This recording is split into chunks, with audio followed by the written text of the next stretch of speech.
Un homme s'est réveillé le matin, sans savoir quand sa bien-aimée était partie. Il était sur le point de l'appeler pour le petit déjeuner, quand il a soudainement entendu une sirène retentissante venant de l'extérieur. Il a couru vers le balcon pour voir ce qui se passait. Il a vu un homme sauter de l'immeuble en face sans raison. Puis un hélicoptère militaire a dérapé et s'est écrasé sur un bâtiment voisin. Quand il a regardé en bas, il y avait une bousculade. Les gens couraient dans tous les sens. Jack a aussi vu sa bien-aimée au milieu de la foule, mais elle et un autre homme ont commencé à courir derrière un vieil homme. Jack a ressenti une grande peur. Après avoir vu cela, il ne pouvait pas comprendre ce qui se passait. Puis un de ses voisins est soudainement entré chez lui. Il a dit « Ma femme est devenue folle. Puis-je me cacher chez toi un moment ?»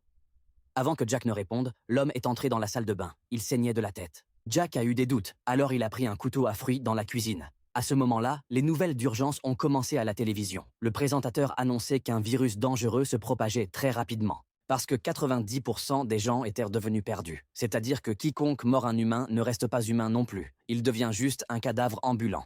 Il n'a pas de sentiments. Le voisin qui a dit qu'il avait juste été égratigné a commencé à saigner des yeux, et son visage a commencé à se déformer. Jack l'a rapidement chassé de chez lui et a fermé la porte. Des cris horribles ont commencé à venir de l'extérieur. Quand Jack a regardé, il a vu que d'autres personnes perdues mangeaient son voisin lui-même. Maintenant, Jack a commencé à trembler de peur. Il pensait que c'était une erreur.